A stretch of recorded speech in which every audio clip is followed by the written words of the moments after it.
Bonjour et bienvenue dans un nouveau numéro de Powerful, l'émission qui vous fait découvrir des success stories au féminin. Aujourd'hui, on parle d'art plastique avec notre invitée, Lamia El-Ghelmaï. Bonjour Lamia El-Ghelmaï. Bonjour. Alors, expliquez-nous d'abord vos débuts, comment vous est venue l'envie de peindre et pourquoi avoir choisi ce moyen d'expression artistique. En fait, dès mon jeune âge, j'étais une fille sensible. Je parle de mes 13 printemps à peu près. Je faisais, je représentais mes pensées à travers l'écriture. J'écrivais des textes, j'essayais d'écrire des poésies. En même temps, je faisais plus de collages et plus d'expression et d'expression, mais artistique autrement. Mais un jour, on était en voyage à Essaouira. On faisait le tour avec mes parents, on faisait le tour des ruelles. Et j'ai remarqué les femmes berbères avec les yeux arabes, les traits arabes et le hek. Et ça m'a marqué. Et j'ai voulu reprendre le même tableau. Ça m'a parlé, ça me disait quelque chose, mais je ne savais ni comment ni rien. D'ailleurs, je suis autodidacte de formation artistique et j'ai appris avec le temps. On est rentré après à Marrakech. Et j'ai demandé à mon père de me ramener tout le matériel pour pour que je puisse représenter ce que j'ai vu. Je voulais juste vu visuellement, je devais le reproduire. C'est effectivement ce que j'ai fait et c'était mon premier tableau. Et à partir de là, l'aventure a commencé. J'ai commencé à peindre le premier, le deuxième, le troisième. Et à chaque fois, mon père m'encourageait en achetant un tableau ou deux pour que je puisse financer moi-même tout le matériel et la fourniture nécessaire pour reproduire. Et après, j'ai évolué aussi, j'avais ma vie scolaire à côté. J'étais étudiante à la faculté et les professeurs me connaissaient assez bien. Ils savaient que j'étais passionnée par l'art. Je participais au concours de l'université. J'animais les forums avec eux. Et puis, un jour, on m'a proposé de faire une expo individuelle à la faculté pour représenter mes réalisations. Et j'ai dit oui. Et à partir de 2009, j'ai fait ma première expo.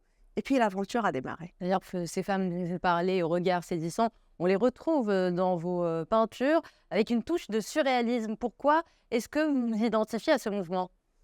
En fait, je ne m'identifie pas, je ne veux pas m'identifier dans un mouvement artistique entre le surréalisme ou, euh, ou, euh, ou l'art abstrait, semi-figuratif autour. En fait, je préfère rester libre dans mes mouvements, mais je symbolise mes œuvres dans le surréalisme symbolique Symbolique. avancé. Parce que symbolique, parce que pour moi, l'être, le portrait, c'est aussi une symbolique. C'est que j'essaie de sortir une expression pour que le spectateur puisse tomber amoureux de mes œuvres, puis que je puisse S'identifier. susciter une émotion chez lui. Et quand est-ce que vous peignez? Quel est votre processus de création, Lamia El-Ghelmaï?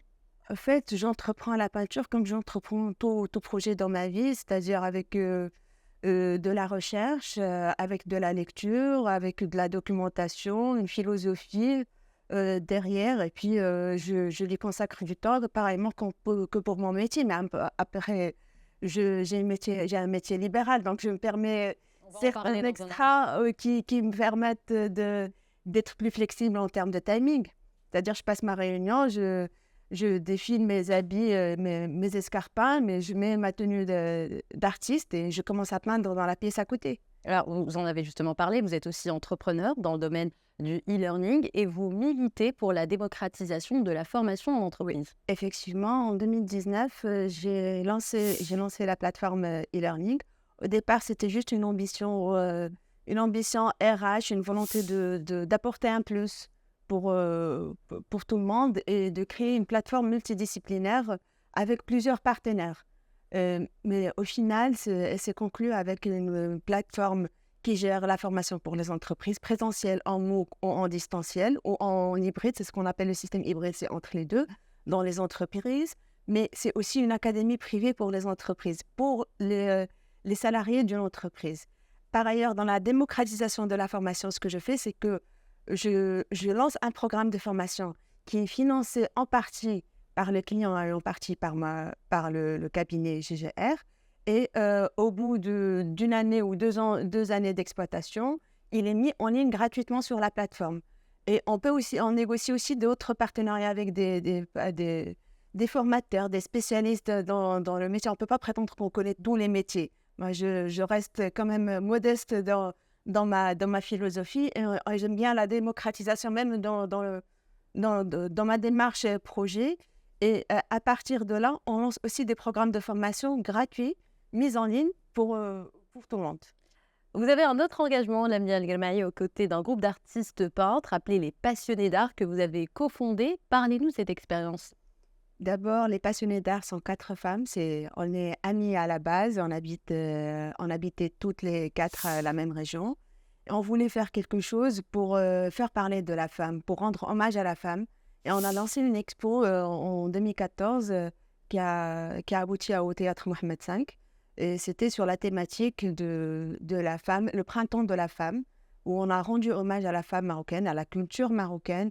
Et on a parlé c'est pas juste les souffrances, mais tous les vécus et tous les ressentis des femmes de manière globale et représentées artistiquement.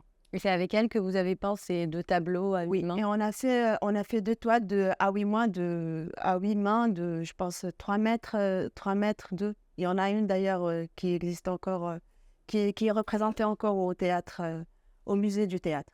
Une dernière question avant de clore cet épisode. Vos œuvres picturales ont traversé les frontières. Comment est-ce que vous nourrissez votre travail des rencontres avec des artistes étrangers? À travers les échanges d'abord, j'essaie d'instaurer une communication assez large pour faire parler de mes œuvres, de la culture marocaine. Par ailleurs, vous pouvez voir l'un des tableaux, vous voyez bien, il y a certainement une symbolique ou une représentation marocaine qui rend hommage à mon pays à travers les œuvres, mais revues différemment. Et d'abord, de manière générale, tout travail acharné rapporte ses fruits. Et en fait, je ne parle pas de mon travail, c'est mon travail qui parle de moi. Donc, je laisse faire les choses et j'accueille volontairement toute proposition structurante et constructive, et pour moi, et pour les autres artistes de manière générale. Je ne reste pas dans ma zone de confort. Donc, vous sortez de votre zone de Toujours. confort. Merci, Lamia Merci. El-Gamaï, d'avoir répondu à l'invitation. Quant à moi, je vous dis à bientôt dans un nouveau numéro de Powerful.